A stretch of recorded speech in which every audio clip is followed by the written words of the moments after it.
Welcome to No Question About That. Today we're talking about football, taught by Matt Busby. It's launch week for Wayne Barton's new book. I'm with Wayne now. How's it going?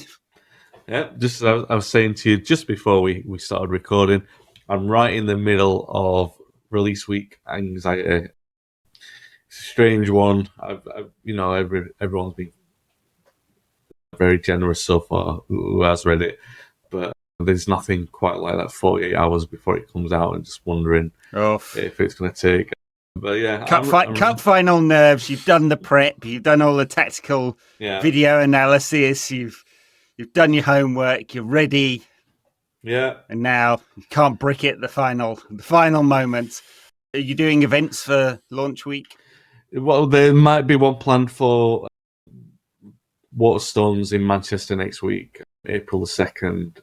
As of time of recording, still going ahead. There's the possibility of family emergency that might undermine it. But as it stands, April the 2nd, Waterstones, the details are all online. Waterstones Deansgate, so and I think there's a further one sometime in April with the Scandinavian supporters who've always been great with me. So yeah, those two events planned, which are nice. Are you heading out to Stockholm? Oslo? No, they're coming here. They're coming here. Yeah, they do. They travel in numbers, don't they? So I'm not that much of a. Yeah, I will travel into Manchester City Centre, which I don't need my passport for that. So. No, you don't. Stockholm, amazing city though. If you like spending €15 on a beer. I do not. So. All right, so let's talk about the book then. It's pretty hefty. Yeah. And it's part a history of Manchester United. It's kind of divided up by managers. Yeah. And it's part an exploration of philosophy and identity and DNA and tactics and formations and goals and all of this stuff that goes to make up Manchester United. So let's start at the origins then. Why this book? Your previous books, you mostly focused on one person, a biography, a time period or something like that. Yeah. Well, 2013, just after Brian Greenough died, I was very, very lucky to interview Harry Gregg. And he said something which really stuck with me. He referenced United as the Hollywood of football. I don't know if you remember, if your memory is good with this, but I remember in the 90s, the Bayern were called FC Hollywood. Yeah. But I liked the idea of Hollywood of football because I thought that's a really interesting turn of phrase. And it always made me, from that moment on, I was thinking, well, what is United's sort of identity? And Fergie had just retired, and that was the sort of live conversation at the time. And then a year later, Louis van Gaal took over, and everyone was talking about this new, about the word of the summer was philosophy, wasn't it? Like English football. I don't know how that came to be. That was its introduction into English football's lexicon, but it was philosophy with a slight slur, the way that Van Gaal said it. But so for maybe a year or so, that idea was there, trying to formulate into something. And I was never quite sure what it was, but I was writing loads about it. Every time I was interviewing people, I'd be sort of dropping people related to United. I was dropping where I could about, what does United mean to you? Like, what does, if you think about United's style of football historically, what does it represent? What are those core values? All those kind of things fed into conversations. Never really knowing what I was going to do with it, but it became like this big bundle of notes and awesome manuscripts, but never really tied it in the right way. Because I wasn't quite sure where and what, apart from I think when the Van Gaal era was underway, I had an idea that I wanted to write about the identity of the club. I just wasn't sure what form that would take. But then a few years ago, maybe 3 or 4 years ago, might be even 4, maybe even a bit longer than that, I was at lunch with Tony Park, the youth historian, the excellent youth historian who co-wrote Sons of United, which is a Bible for any United fan really wanting to know about the youth history of United, and one of the great researchers in the club's history. It was his research that uncovered the stat about the thousands of games that United have had a youth player in the team, and a really good friend of mine. So we would meet for lunch regularly, and there's this one time I was having this conversation with him about this idea.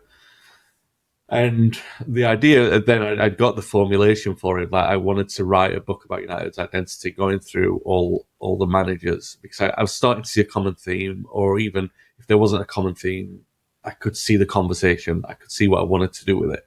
And I talked to Tony about it. But my reticence with it was that, because if you're going to go there, you have to sort of not ask a question. You have to stay with some authority. You have to be able to tell people what it is, what you believe it is, as well at the same time as like giving people an opportunity to make their own minds up with it. But that it was always that moment then that was holding me back from doing it. Like maybe a confidence issue, I don't know. But it was kind of like, I don't know if I have the authority to sort of say this. I don't really feel like I can.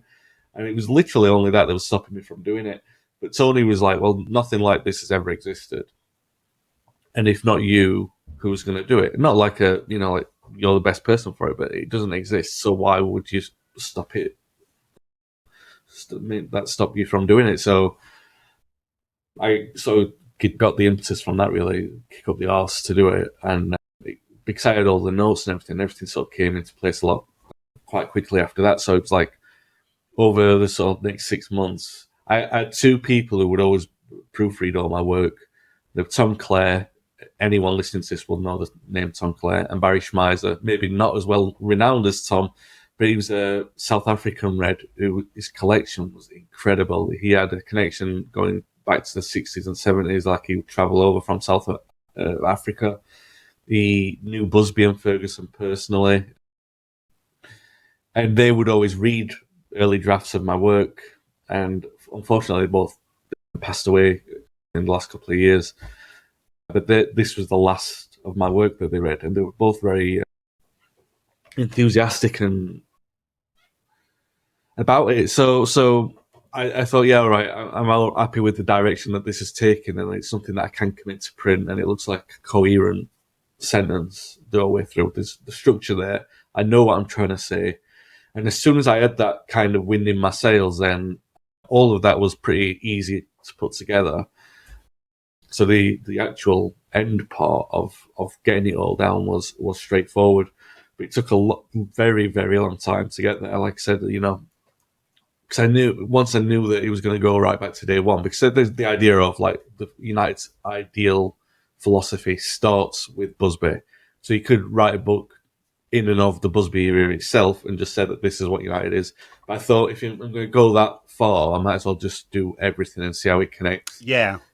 And so that's where it was, really. And thankfully, it's a couple of years ago, I had the finished draft, and I was like bugging my literary agent. There was just a gap in a window for a book to come out. And it was this one.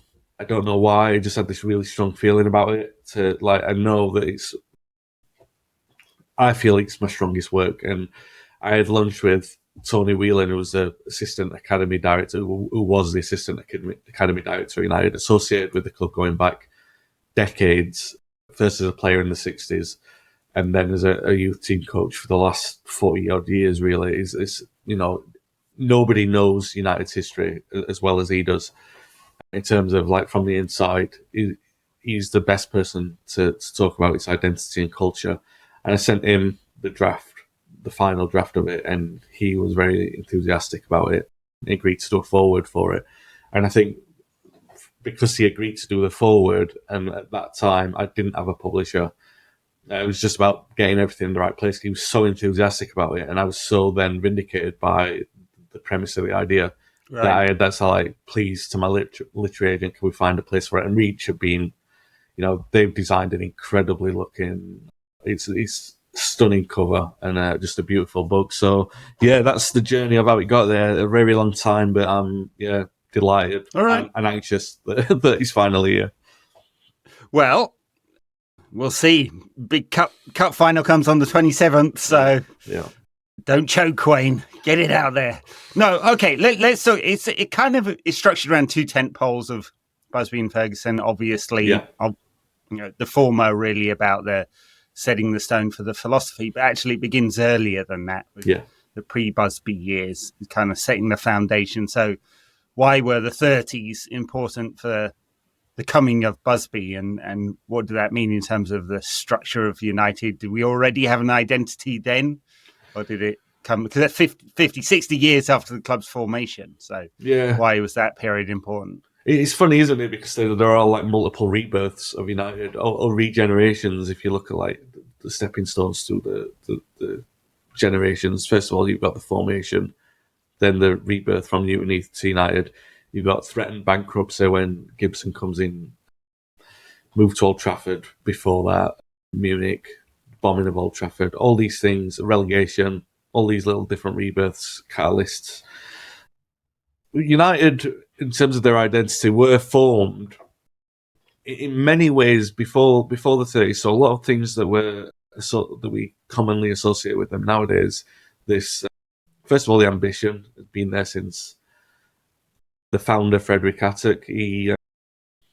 The club's early days were sort of like he was a well-respected man in the railway industry, and he had connections throughout business, really, and so United had this like elitist board very early on, like politicians and sports writers and everything like that. And I think that for some time there was an office, the MEN had an office at the ground, in the grounds offices for a while. So Attic had established that. Then when Davies took over, he had this like ambition to sort of build this 100,000 capacity stadium, which was Old Trafford, and the club moved there.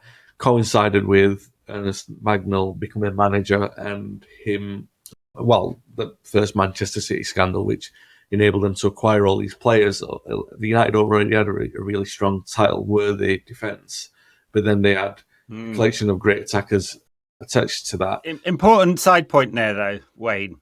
Like in the DNA of football clubs, it's cheating. Just who'd have thunk it? Well, yeah. Well, that's maybe if you want to take up the City book, although Gary James was a well-renowned historian for City, might fight you for that. But I mean, yeah, good point. But I'm digressing from the question that you asked. But what I'm saying is that United had a strong identity beforehand. Like from that quarter of players who came in from City was Billy Meredith, who everyone remembers is the game's first superstar, and he was that for United. Also, when they won the Cup and when they won the first league title, there was a thing about, they won it through unity. And yeah, you can say that about every great team, but this was particular about this United side, that they worked hard for each other.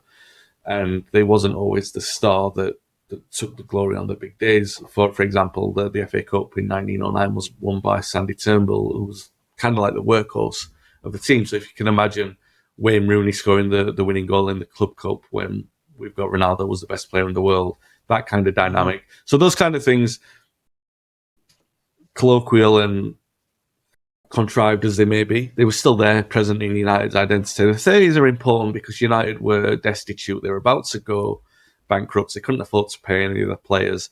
So they were exercising the contacts that they got in the Manchester community. Louis Rocker, who was well-resourced in the Manchester Catholic community, put the feelers out through the sort of business industry. And this guy who wasn't really into sports, but he liked his rugby, but he was a man in, I think he had a fashion line where he was working in providing uniforms and things like that for soldiers and for bus conductors. I think that's what I was told by the family. The family, they didn't have, bus conductors didn't have uniforms in those days, so he came up with the bright idea to make them.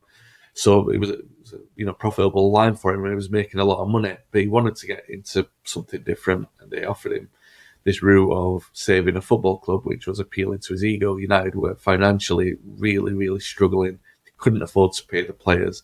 The players had kind of agreed to defer the pay for a little bit.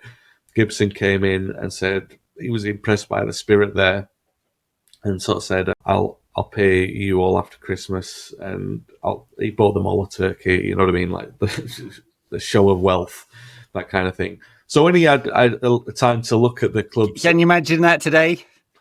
Bruno, we can't pay you, but Here's a turkey. Yeah, for Christmas. Yeah. M&S voucher.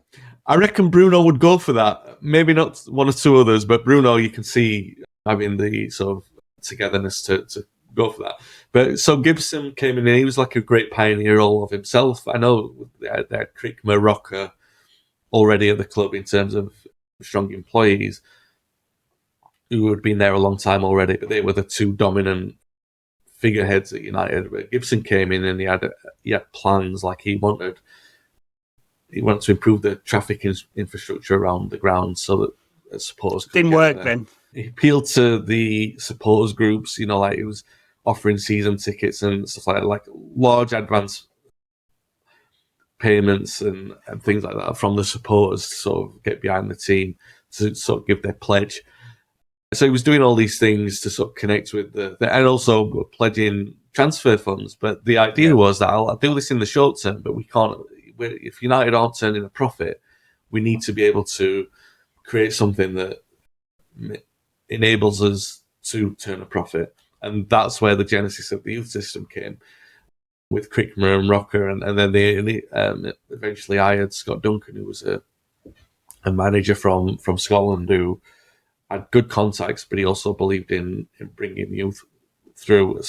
Gibson had said something like a Manchester team made of Manchester lads. So you could see what the idea was. Very early in the early 30s, this was going on. So they got all these teams, the local recruits. They were given trials. They were signed up and everything like that. And so in the very early 30s, they were constructing the second and reserve sides that were basically filled with local lads. And the first couple came through in the very early 30s. One of the first two, I think he was the second one, was Tom Manley. And he is significant because I think it was 34 on the last games of the season. We went down to Millwall, threatened with relegation to Division 3. That's how dire things were for United. And Manley scored, and United stayed up. And from there, they were stable. They were stable enough that they would flirt with relegation and promotion to Division 1 and back down, but never to Division 3 and in the kind of trouble that they were in. Because if they'd gone down to Division 3, we're talking about a very different near-term future for United after that. Yeah. So that kind of thing was obviously very important to stabilise the club. But then the war came along. Scott Duncan left for Ipswich.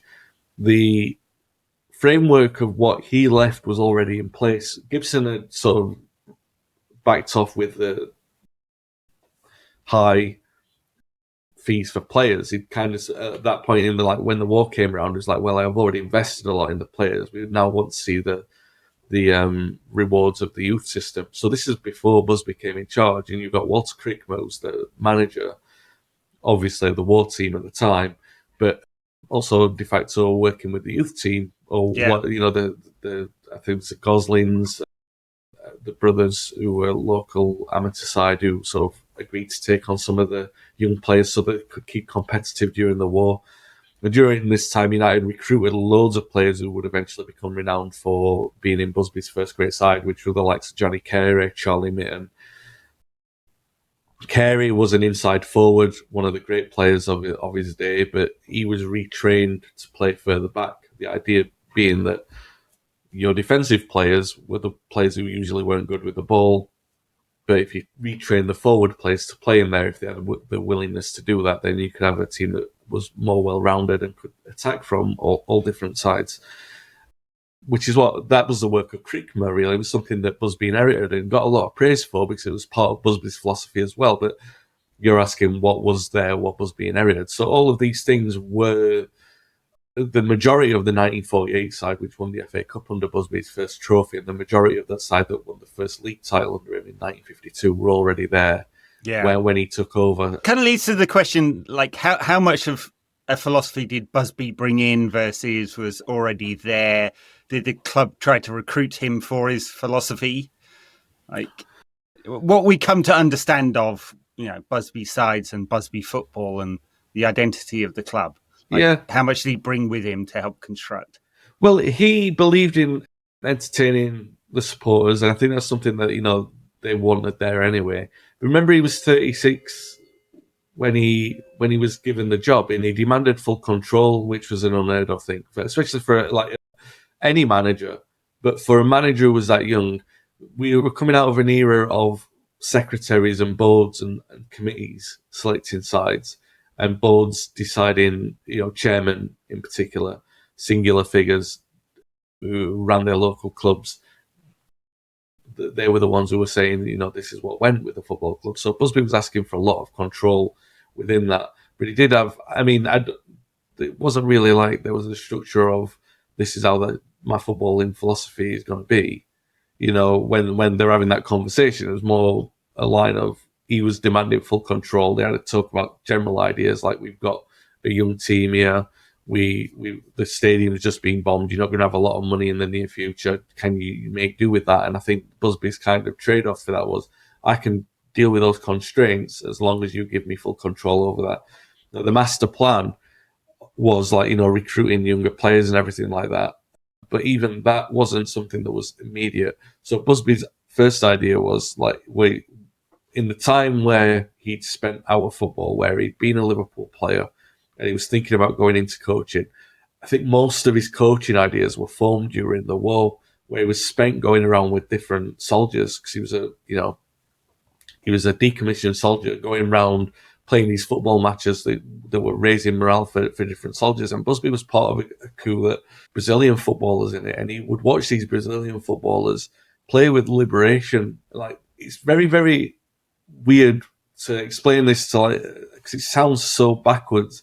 The 1930s and 40s British football and world football really was very stoic and very structured within that formation. So it was listed as a 2-3-5. It was a 3-2-5, and the middle player of the three would drop into defence. So it was a 3-man defence, 2 midfielders and 5 attackers, and they would line up 1-11, and your opponents knew they would also line up 1-11, and that was football for the first 50 years, apart from the odd formation changes. But then around 1909-10, that was the kind of structure that it'd been for 30 odd years. The changing of the offside rule and Herbert Chapman at Arsenal, they introduced some tactical revolutions in there. Busby wasn't really that kind of a man, but what he had seen in the war was these Brazilian footballers who moved around, and that was something that was a little bit different, because that's skill, obviously, but as was seen in the 1953 game, with possibly the greatest, most influential game in football history, which was Hungary going to England and winning 6-3. What had happened there, which was already it impressed Busby with these Brazilians, is that the Hungarians would drop out of position, and that's how they would fool the English players. So at the time, the British press thought that was unsportsmanlike. It sounds so rudimentary. Well, no, it sounds right. Little England. We don't like this fancy Dan tiki taka tippy tappy nonsense. Which was kind of the mental revolution, wasn't it? It was like, hang on a minute, you can change tactics. You can be. This is almost the genesis of total football. Well, it was. This is what it was. That's what the Hungarian approach was. But the important point to note out with this podcast and the book, and the reference to this with the Busby era, is that United were already doing that. Yeah, all right, the Hungarians introduced it on a global scale with how they demolished England. But with noting what the Brazilians were doing and getting his players to play like that, I mean, it's not just the Hungarian kind of roots that were there. There were different things that Busby was bringing in. So because of Krickmer's capable training of all these players, it left Busby with this incredibly adaptable squad. So the 3-man midfield, or the 2-man midfield and the 1 defender, where the 1 defender would drop back in, the defensive midfielders would become fullbacks in themselves sometimes, because the fullbacks, Carey and Aston, were converted inside forwards, so they would run forward with the ball. So you had a very, very dynamic system that Busby had got in his hands and he was working with. Added to that, Jimmy Murphy had spent a lot of his time in the 30s in France as a soldier, and he'd seen Jimmy Hogan, who was one of the great revolutionary coaches, working with the Austrian side. Hogan had also gone on to coach the Hungarians, and the Hungarian president, after that 6-3 game, said, "We learned everything that we know from Jimmy Hogan." Now, sometime after that, 1955, I think City played United reserves. The first team had played, and then the reserve team played. It was just before the turn of the year, and Don Revie, who had been singularly credited with bringing the Hungarian philosophy into football, he was a forward, and he sort of decided, I'm going to start dropping back and playing like the Hungarians do. So they called it the Revie plan, because no one else in England was playing this way, apparently. But then Revie actually came on. I could not believe that this was a statement that never got the kind of widespread credit it should have done, a widespread placement, because it says so much. He said, I saw United's reserve team playing with the premise that I thought was the sole property of the Hungarians. So he was acknowledging that it was already happening at Old Trafford with the reserve side. So that's a direct link from Murphy watching him. And Murphy had gone on record as well, saying that he was taking Hogan's philosophies into what he thought. So you had Busby's expression of, his liberation of football, which was like, play to entertain and play with freedom at the senior level. And then when you had that allied with Murphy trying to drill that in from the youth team level, and also the sort of synergy that comes from 4 or 5 years of those players working together. So the players were getting introduced into the first team. The Busby Babes were 19, 20 when they were coming in, mostly. I mean, you have the exception like Edwards, who was very young. But what you were seeing then when they got into the first team was the result of 4 or 5 years together. Now, you never saw that at senior level in English football. You would see teams get a cycle of 4 or 5 years together and they'd be great sides, but that would happen in their late 20s. So why United were on the precipice of this long period of domination was because they broke in much, much earlier, like 18, 19, 20, and they already had 3 or 4 years of experience playing together in this kind of style. Yeah. So that's why Busby's that first 10 years in charge was so revolutionary for British football. Mm. All right, so we come to 58. That youthful side is destroyed in the crash. Like, how does that shape Busby's philosophy? Because the next 10 years are sort of, it's rising from the flames, obviously, and leading to the promised land of the European Cup final in 68. But it's a different side. I mean, there is youth in there. Yeah. But there are also transplants as well. So, like, how did 58 change Busby's thinking around what he wanted to bring, if at all? And what was building on the philosophy of the past? Yeah. Well, that's one of the most interesting periods for me in United history. In fact, it's inspired another book completely. But this period is so interesting because it did force Busby to address that.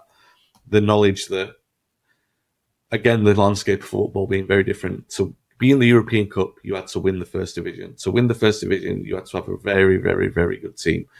And United obviously didn't have a team capable of winning the first division from the ashes of Munich. They had a very good team capable of getting to an FA Cup final and capable of things above their station because of the spirit that they had with the togetherness and the thing that they were fighting for. But the players who came in, who all had high ceilings, were just unable to sort of... They lacked a developmental stage, which obviously came at a huge cost. Busby had to have the foresight of knowing that was going to happen, try and keep the team competitive in the meantime, but also try and have a long-term project to know that the eventuality of building that side, that they would be built to last. So the short term, actually, a lot of money was spent on players who wouldn't be there at the sort of turn of the European Cup. By the time we get there, a lot of these players weren't.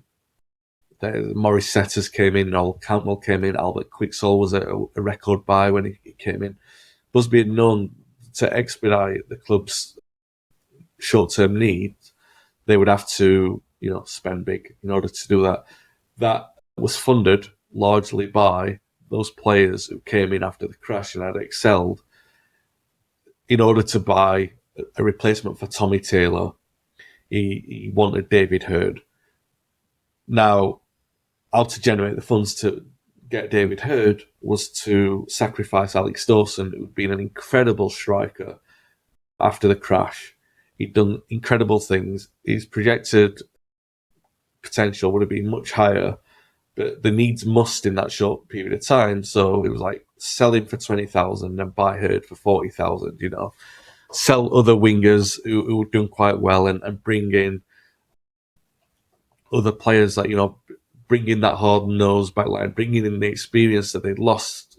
United had lost the midfield, Coleman and Edwards, and they'd lost inside forwards in Whelan. All their width had gone, not just in Pegg and Berry, who was injured in the crash, but also in Morgans and Scanlon, who came in, and they were the players who were actually the first team at the time of Munich. They'd replaced Pegg and Berry, but the pressure on them after the crash was just too great. So they weren't around by the time of the 63 Cup final. What I think Busby had accepted that he'd have to sort of sacrifice the balance a little bit. I think the idea was the goal was to have 11 youth team players. He knew that wasn't realistic because, you know, he signed Harry Gregg after all and signed Tommy Taylor. He knew that there was a necessity to make sure that those young players had the right sort of foil in the side in terms of, like, you know, Harry Gregg was a world-class goalkeeper who changed the way that they play. So they had to, Busby had to sort of address that and say, like, well, the balance has got to be a bit different. We've got to be a bit harder to be. We've got to replace that experience. So it made United a bit more of a dirty and physical side going in to turn the decade. And then they signed Creran and they signed Lowe, who could both handle themselves as well. And by the time, you know, United were going back to winning things, they were actually seen as a bit of a rough house side, which was kind of funny considering the way that they'd been portrayed as angels before, even though that wasn't necessarily true.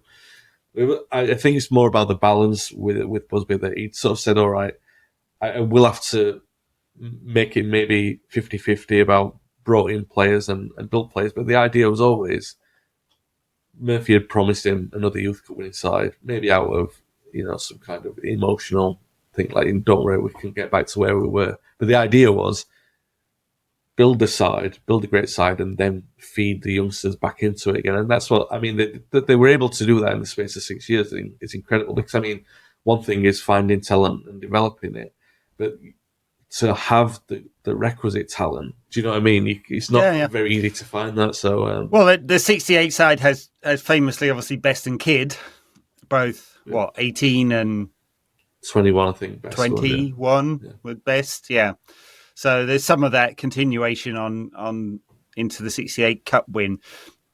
I guess, I mean, I don't want to gloss over the Busby era, especially because it's called Football Talk by Matt Busby, and you know, the book is structured around this as the defining identity, or like everything you can pull out: attacking football, entertainment, youth, success, courage, like all the things you identify at the end of the book that are kind of philosophical tent poles. They kind of originate here. But there is this kind of sense of build up to Busby, and then the collapse, and it's almost a series of, I mean, you can feel it repeating, right? There's you talk about the failed philosophies of the managers who came post Busby to Ferguson, and in different ways. Like there's action and reaction. There's Sexton to Atkinson, two completely different managers and philosophies, and so you kind of map those. But in a sense, the failures are often a failure of identity as well, especially with Sexton. Yeah, I think those ones are very interesting. Obviously, I've covered those periods as well in other books, so I always find them interesting.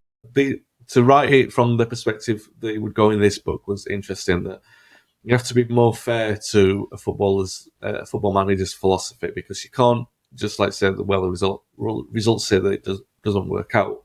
Every manager wants to win, right? So to win, they've got to have some kind of style that wants to impose itself on the opposition. And every manager, apart from maybe two that we can think of, one in particular, in United history would probably want to win playing attractive football. You know, that's the prerequisite, that they'd want to do that. And it wasn't that Sexton didn't want to do that. His QPR side, the Chelsea sides, have been very, very interesting, entertaining teams of football. So, and he was renowned as a great coach of young players. Theoretically, everything was in place for him to be the right man to succeed Docherty if someone had to. The problem was that,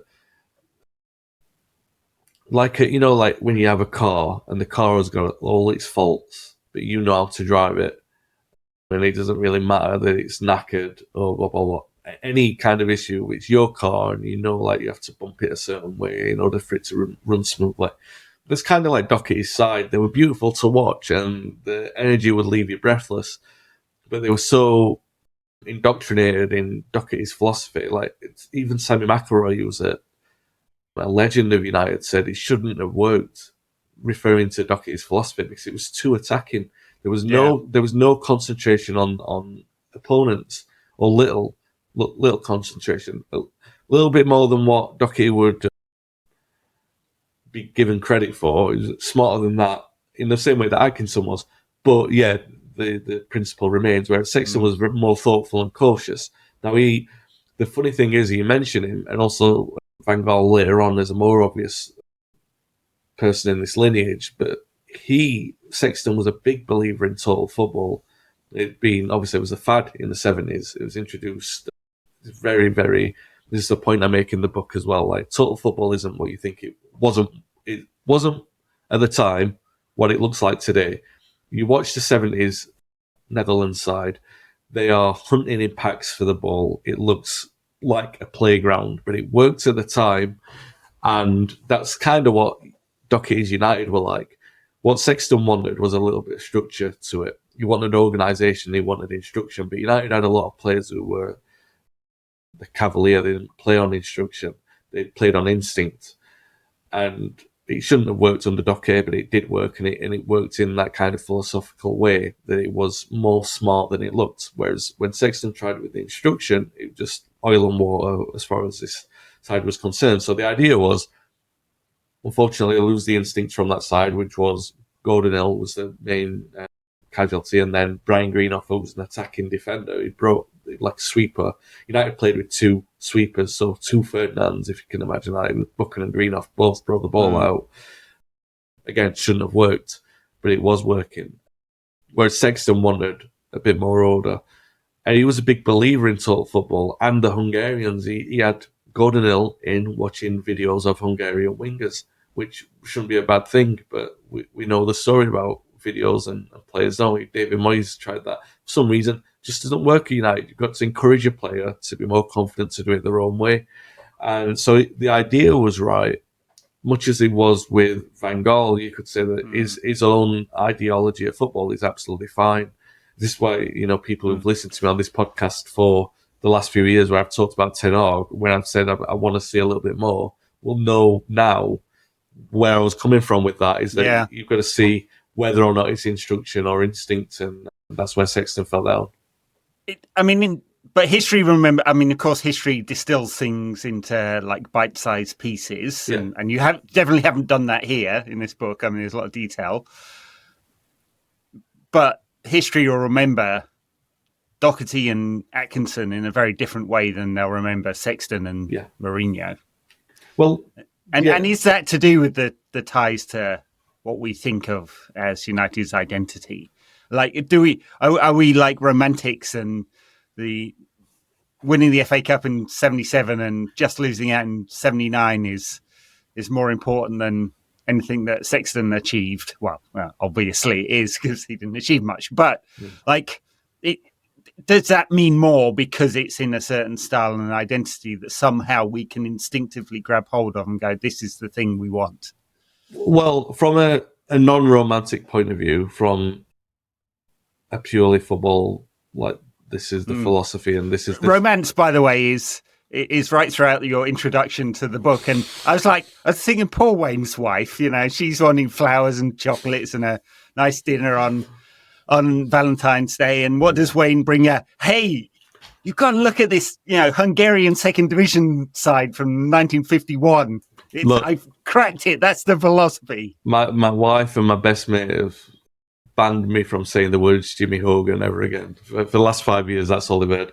But no, so going back, Jimmy Hogan was the man who had inspired Docherty and Atkinson's philosophy of football. He taught them both at youth team level and left such an impression on them that that's the way that they wanted their team to play football. So there's a straightforward, easy explanation for why those two teams were so attacking and so vibrant and so well fondly remembered. They're the last ties really to Jimmy Hogan. So you've got Jimmy Murphy and Busby, and then you've got Docherty and Atkinson. So there's no coincidence there. That's purely that you can tell that that's the Hungarian philosophy, and it's deeply embedded within United's roots. So if you have a coach who follows that, then you've got a really good idea of someone who understands how they can connect with the other elements of United philosophy, which you can't be disregarded. But the point you make about Sexton is it's such an interesting one with the 79 collapse, because there are two really standout performances in the Sexton era, right? The first one is we lose 4-0 to Porto, and then the second leg is one of the great Old Trafford nights where we're chasing the comeback. We win 5-2. Old Trafford, for some period of time, they're expecting them to win and go through from a 4-0 deficit in the first leg. And the second one, like you said, is the 79 Cup final, they're 2-0 down with 10 minutes to go. And then they come back and draw 2-2. But then with a minute to go, they concede that goal. And both of those moments really are inspired by United reverting to what they did under Sexton and under Docherty. They sort of like definitely in the case of the Porto game, they went out and just like played the way, because they couldn't play with any kind of restraint. They had to play that Docherty way and go out there. And I think the kind of liberation that came from that inspired this great performance. Whereas, United, Sexton had to tell them to go for it. So he had to sort of pull the apron strings off and say, like, you've got to attack. Ironically enough, the thing that kills that game is that they were going to send Brian Green off to 2-2 to calm it down, because of the flow of the game had gone so frantic. Yeah. And Sexton said, no, just wait a minute and see how it pans out. He was too cautious to make a cautious sub, but he was too cautious in the moment. He was like, no, just wait. And he waited, and we lost. Too late. Yeah, so It's interesting to sort of like see that the more entertaining we were under Sexton were probably remnants of the Docherty era. Mm. All right, and we come to Ferguson, and it's not immediate that he's identified the philosophy, the identity of United. No. I mean, he very nearly didn't make it out of those first 2 or 3 years, of course. Although, I mean, maybe you'll have some idea from your time with Martin Edwards about how close that was or not. But he's the other tentpole in this story, really, isn't he? He's the you kind of present him as a continuation figure of the Busby philosophy in some fashion. Yeah, I mean, like Busby himself wasn't like a disciple of Jimmy Hogan, so I think that's important to make the distinction. I'm giving him a lot of credit and importance with the underlying figures at Old Trafford, but the dominant ones, which are Busby and Ferguson, neither of those were directly influenced by Hogan. However, having said that, obviously Ferguson had a great relationship with Steen, and Steen was somewhat influenced by Hogan, who'd been at Celtic. Their kind of influence was more to do with the way that I think Steen believed in youth. He believed in being a people person, but those were things that they were concurrent with what United had with Busby anyway. So they were there. They were present things. They were just coincidental. And Ferguson had he reared youth in the previous clubs they'd been at. St Mirren notably he'd done that. But he'd made a very young player a captain. He tried to do it with Aberdeen as well. So those kind of things were there. But I think the idea of attaching that to something that was quintessential United, those things were more accidental, really, because we all remember, obviously, the early struggles. He was trying to bring in players. That's what he was trying to do in the short term. And he knew that the youth system didn't have a lot in it, so he was regenerating that from a scouting perspective. So that was going to take its time. The players who were already there, who we didn't think were quite good enough, those players only came in the peripheral, or when United had a crisis, such as early 1989. We played Liverpool at home. I'm sure everyone of a certain age can remember this, when Russell Beardsmore played and scored, and the atmosphere for the first time under Ferguson was absolutely electric. And I think maybe something came, like the penny dropped there, that there was something that was more resonant, because the fans were getting restless. All three fanzines were born in that period out of discontent because of what they were seeing. And they were all born in the Ferguson era, by the way, in this period of time. It was like a time of protest, a time of unrest, a time of supporters wanting their voices to be heard because they didn't like what they were seeing. And Ferguson was the driver of that vehicle at the time. So I think that Liverpool game was a major catalyst for him, because a few games after that we played QPR in the Cup. We had this massive injury crisis, and there was young players. Lee Sharp, who had been brought in, was given a chance. Giuliano Mariorana came in, Tony Gill, David Wilson, Daniel Graham. A bunch of these kids came in for these QPR Cup ties, and they kept us going. Now, we didn't win anything. We got knocked out in the Cup by Forest that season, but it was a massive moment where they were called the Fergie Fledglings, and it was like Fergie believes in youth. And the connection that came from the support was so vibrant and so strong that I think Ferguson probably began to realise at that moment in time, this is a powerful tool at this club. It's actually more powerful for me to use as something than perhaps giving Maldonaghy another chance or something. You know what I mean? Give a chance to a kid. The crowd will lose a bit of that lethargy, and they'll form a bit of a stronger connection at a time when we need it. And I think that's, all right, they started another year or so until the penny dropped and we started winning.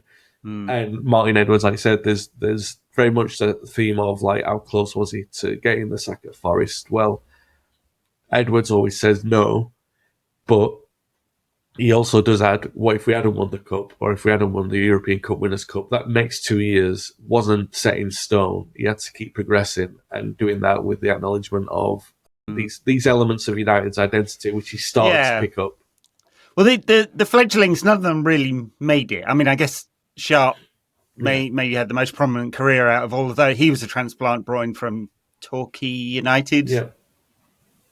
So didn't grow up at the club as such, but one of these younger signings. But Mariorana ended up not making it in non-league football, or he spent years in the reserves. There's a whole story about his injuries and the trouble he had there. Russell Beardsmore didn't quite make it at United, and a few of the others, but there was a sort of genesis of Ferguson going, I can throw some kids in here and see what happens. Well, also, like, you mentioned those names there, but two that we haven't mentioned, Mark Robbins and Lee Martin. Mark Robbins scores a goal at Forest that keeps him in his job, theoretically, and Lee Martin scores a goal that wins the FA Cup. So, didn't have much of a career outside of that, did Lee Martin, but that will be his defining moment, that FA Cup final 1990 replay winner. Yeah. Neil Webb, Lee Martin, fine goal all round. Yeah, and I think, like, if you think about that Martin scoring, it was 2016, Jesse Lingard, until the next time a youth product scored a winning goal in the cup final for United, which, I mean, it almost sounds like I'm saying that Fergie didn't have astronomical success in the meantime. I'm not saying that. It goes to show how rare it is. Yeah, all right. I mean, there's this element of United have never replicated that the two youth teams that they had was such a freak of nature. But I think if you look through all their successes, particularly post-Busby, the fact that more or less all of them have had such a strong core of youth. Docherty in 77, there was Greenough and Sammy McIlroy. Ron Atkinson wins the cup with Norman Whiteside scoring a great goal. Louis van Gaal with Jesse Lingard. Just last year, we win the FA Cup with Garnacho and Mainu scoring. So it's a thread that runs deep. And if you say it's a stick to be united with, that it hasn't, they never quite had a 92 or Busby Babes again, then the answer to that is that those two are the best of all time. And it's not a freak of nature, but they had, the Busby Babes possibly had 25 plus players. Think about that, 25 plus players, and it wasn't going to stop with the developmental conveyor belt going the way that it was. And the 92 probably had 8 or 9 who had good football careers, and 5 or 6 who made it United. Yeah, so, yeah. I think it'd be very hard for any team to do that. I mean, obviously we all look at Barcelona and how their ability to keep producing players is saving their bacon at the moment. I mean, it helped produce the brilliant sides under Pep. Sort of 5 or 6 players coming through from La Masia there, and now they keep churning out players to save them from having to buy anyone they can't afford. So there's that, and obviously over the years Ajax have produced brilliant sides both in the 70s and the early 90s, especially that early 90s side. Then like all disappeared to Milan and formed the core of the brilliant Milan side that followed them. But yeah, it's like just historically very difficult to bring through clutches of players like that. Yeah. And nowadays, of course, it's hyper competitive because every club on the planet, or at least all the elite clubs, have scouts everywhere. They have data everywhere. They're looking at footballers from the age of 12 and up and tracking them. And so when Real Madrid buys a player who's 16 years old for 90 million euros or whatever, half of which goes to his dad, then you know what's going on there. So I just think it's almost impossible to kind of replicate that now. Just it's so hyper competitive for youth players, and yet it formed the not the core of Ferguson's first great side. Like the '94 side was not really formed from youth players. No, most of them were brought in, but after that, it very much is like, you know, for the next sort of almost 10 years after that, dominated by that clutch of players that he brings through from the youth team, makes a conscious decision to discard older players to do that. Right? A brave and a conscious decision, not by accident at all. The ironic thing is that the team that you spoke of, the 94 side, is probably my favourite, and they had Giggs and Hughes from the academy, and Hughes had been away and come back. But apart from that, like I said, they're all players who've been bought in. So what does that tell you? It tells you that you can be in love with something romantic, but it's not necessarily fully attached to the ideal philosophy of the club. But yeah, you're quite right. Fergie was following the Busby blueprint of, and not intentionally. It wasn't like, oh, this is what I'm going to do. I'm going to do what Busby did now. The elements sort of lined up for that in terms of getting control of the dressing room, through letting Ince go, through a player who was a bit discontent and wanted a guarantee of football in Mark Hughes, who went because Andy Cole had signed, and then this completely bizarre chain of events that happened with Andrei Kanchelskis, where they were disputing a hernia injury, and then there was a bung that was presented to Ferguson, all these things, and so it was inevitable. What happened with that stack of cash then in the locker that just happened to find its way into incredible that one? But you knew that wasn't the plan, because the money that was brought in from those players, United were redeveloping the North Stand. That's when Martin Edwards was at its greatest, because there wasn't money being reinvested. There was a promise that whatever was brought in could be reinvested. Ferguson was quite happy to keep it as it was with regards to Hughes and Ince, because he had Butt and Keane coming in the middle. He thought McClare could easily moonlight in the middle, and he was right. He thought Cole and Cantona would be the players to be his front line, and he was right. And Scholes could drop in there as well. The Kanchelskis one, not so straightforward, because he didn't believe in Beckham as a right-sided midfielder. I didn't really believe in him as a strong centre midfielder at the time. I think Scholes and Butt would have been in front of him. Scholes maybe not, because he was still moonlighting as that number 10, wasn't he? That sort of player. But so United were in for Darren Anderton. They really wanted to sign him. It's got really nothing to do with the book. It's just a story that I'm aware of. And Alan Sugar had he got he got wind of it, and Anderton had got wind of it after Sugar had made him sign a new contract, which eliminated the clause in that he had a something like £4 million release fee, and by the time that he signed a new contract, it was something like £8 million. And he wanted to go to United, and he couldn't because his contract had just been signed. There was some kind of stipulation there that he couldn't go straight away as well. So it's kind of stitched him up with that. And United, Ferguson was sort of kicking his heels a bit because if he'd been able to get him for 4, he would have got him, but he wasn't going to go for 8 when he had Beckham there. So that's when the decision came to go there. But I mean, Busby being savage. Sliding doors moment there. Exactly, yeah. Well, we also signed Poborski a year later, didn't we? So well, yeah, that's true. I mean, there's 2 times Darren Anderton has got one over David Beckham, almost getting into the Fergie side, almost. And then, of course, Glenn Hoddle in the 1998 World Cup starts with Anderton ahead of Beckham. Yeah, exactly. And he was a good player, Anderton, but he wasn't obviously David Beckham. Look, the design of Ferguson doing that in the 90s, he was definitely brave enough to do it because that side was so colossal in terms of personality, the 94 side, that to break it up before it was over the hill. And that was definitely before it was over the hill because there was a lot to come from that side. Yeah. To break it up was showed a lot of bravery. Bravery is a Ferguson trait. Bravery in games, bravery with his decision making, and he makes a decision and sticks with it. And I guess the time for me I've been most frustrated with Ferguson during his glorious years, and there can't be too many times, was when he wasn't brave, and he took the more cautious approach. And it didn't work out, and you're like, why do you do that? You went away from your philosophy. Yeah.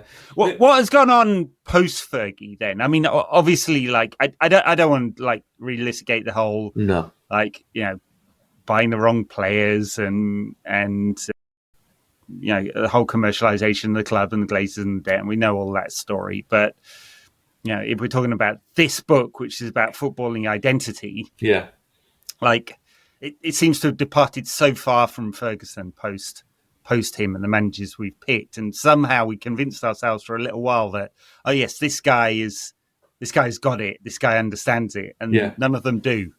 Yeah, I think there's a big part of what happened post Ferguson was the timing of what was going to happen with Mourinho, because like it or hate it, and the book will tell you. Sort of reveal where I fall down on this. United were inevitably going to hire Mourinho at some point in the post-Ferguson era. It was a matter of when they did it. And they come to see him as a personality rather than who he was, the stock that he had at the time. And the people who were running, both the managers, who was Ed Woodward for the longest time, is ideal on what United should be in the modern era. Impacted everything massively because I think for that period of time it was not deemed necessary that United had to reset. It was more to do with spending the capital that they had available to maintain the position. And I think that maybe there was a 6 or 7 year period where they were locked within that frame of mind and they could never pull away from it. And that period of time did include the Mourinho era. And so, ironically, you do get 5.5 years into that by the time that Ollie comes in as a caretaker, and they'd sort of decided 6 months is a reset. And that's the first time that they'd sort of written off a period of time and sort of said, we're going to do that. And I think to bring in someone without any expectation, who it was definitely important that Solskjaer brought in feeling that they both had strong ties to what the club represented. Solskjaer, there's a lot of similarities with him and Wolf McGuinness in a lot of ways because everyone was talking about can he, always the bridesmaid, never the bride. We were getting to semi-finals, but we weren't getting to finals. And it was like everyone was saying this lack of experience as a manager was being held against him. But the issue was, on the positive side, is that United were more closely resembling resembling something that they were. Do you know what I mean? Yeah. They were historically known for, so we were all connecting from that side of it, but we all had those reservations that we spoke about many times that, you know, they didn't have the experience for it. So he had this like really double-edged sword of like, well, someone who played for United, gets United, can sort of make it feel like United, apart from that critical step of taking that leap. So... Well, it's hard to know. I mean, like in the big picture of the post-Ferguson wilderness years, sure, he didn't win a trophy, Ollie, but he got as close to bringing back a good football team as anyone. Exactly, yeah. Second and third, and good football and entertainment, and you know, we'll always remember the winning streak after he came in, and lockdown football, some of the best football that United have played in these past 10 years or so.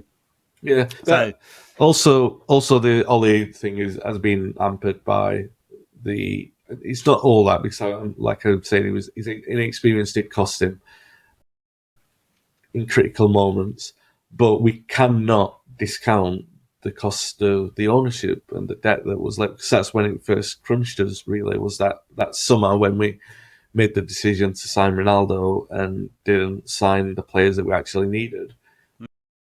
When we were on an upwards trajectory, we'd finished second, all right, a distant second, but a second nonetheless. And we were qualifying for the Champions League regularly. We were looking competitive again. We were looking like we were a couple of players away from the team, so we were moving in the right direction. So it was, for the first time really in the club's history, and people can say what they want about the ownership at any period of time, but it's the first time really that the ownership had held United back, or the cost of the ownership.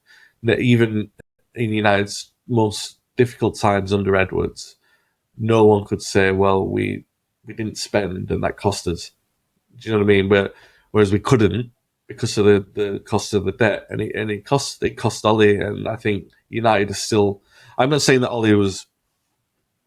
I feel, as I explained in the book, I do feel that apart from the moments under Ten Hag, there were a couple of moments in there, and a couple of moments under Van Gaal, which regular listeners of this podcast will know the period of time I'm referring to. Apart from those, the most sustained period of time where it felt like we were watching a settled United side that looked like it should do was undoubtedly under Ollie. So for now, we feel as far away from that as we ever have done since Fergie left, and that's a huge nosedive in a short period of time. So. Yeah. Well, you kind of conclude the book with like pulling out these things that identify United. You know, attacking, entertaining football, youth, courage. Like they've almost become mantras for the club, haven't they? Oh, I mean, literally put on the back of shirts. Yeah, and so on, and then you also pull out some goals that you feel like typify United's identity. Only 2 in the post-Fergie era, though, and they are against City in the cup final and Liverpool on the way. On the way to that cup final. Yeah, because I mean, and really the Liverpool one was the chaos theory, the element that, you know, like Makeda. You know, there are moments that ties to more than the overarching philosophy of the club. So there are certainly ones in there. Yeah, I mean that. Part of the fun of doing the book in the end was summarising the moments which define it. I thought that was important to have in there, rather than just saying these are all the sort of lineups and the tactical philosophies of the managers. This is my opinion of how it best represents United, and those are the moments that I most identify with. The most, I mean, there are goals in there. The Makeda one is a big one that I talk about because I feel like that's so symbolic. But the one that I always think is the definitive Manchester United goal is the George Best goal in the European Cup in '68, because all of the romance that's attached to it. You can, like the Cobby goal in the cup final. That's why I love that goal so much. And everyone who follows me on Twitter knows I repeat it most Saturdays. Getting sick of you posting it, yeah. Yeah, a few people do, but I love it so much, and it's why I love Cobby so much, because of.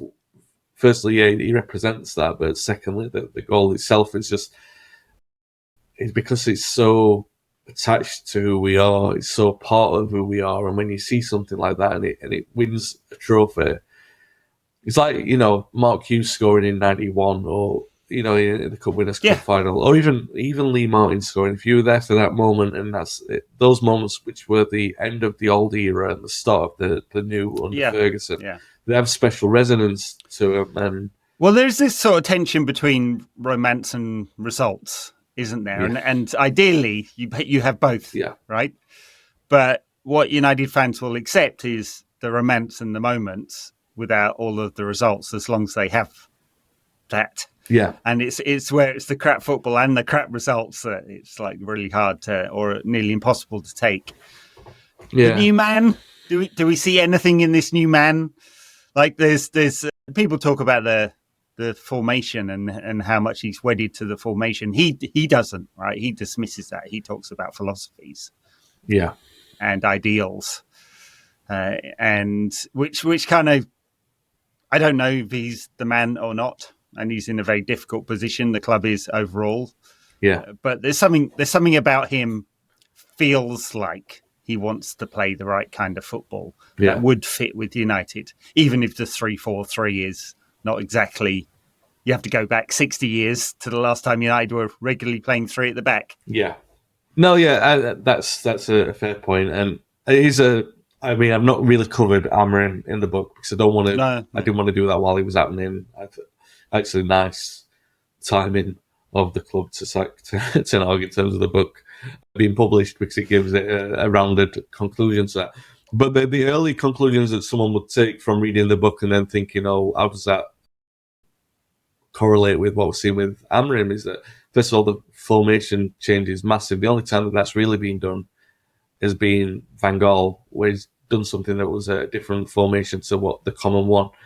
And the second one was, he said it earlier on in his reign, where he said he's not adaptable. I know that's a phrase that's come back out this week, where I think Paul Scholes was talking about it. They were surprised that he said that. Oh no, it's not that. I think Rennie Mullenstein on the High Performance podcast, which is really good, by the way. He's not talking to Jake. He's talking to the more tolerable gent. Anyway, he talks about the formation and the manager saying that he's not going to be adaptable, and that maybe the wrong turn of phrase because he said it too early on. And maybe, you know, we've had this conversation about Amorim and what he does within that system to make it more dynamic with the players that he's got, and he's obviously doing that. So it is interesting to see that, because the manager hasn't done that and they haven't been successful doing that. I think the biggest compliment that you can give a successful United manager over that period of time is when they've had the common formation of the day, but it's been adaptable enough to take on any kind of challenge. And that takes time. You can't just do that from day one. It does take a lot of time of getting to know your team and bringing in the players that you want and moulding them to be able to cope with those different kind of challenges. And I think that's, in a large part, firstly what inspired me to write the book anyway, because Busby and Ferguson are seen as tactical masterminds. And part of that is because they were so adaptable, so adept at coming up with a sort of answer for any challenge, that there wasn't one way to pin them down. You wouldn't say, well, that's an easily defined, you know, in the same way that you could say that in the end against Wenger, even, and you would hold it against him. Or they would say against Guardiola for not having a plan B now. Or even like most managers now, they'll go like, oh, I've only got a plan A and I only want a plan A. Well, the great managers, for United at least, have been the adaptable ones. And that was why, a long-winded way, made me want to go back and sort of like bring those, especially in the Busby era, where they did talk about him in the reverence in which he should be, although they talked about his genius on the occasion.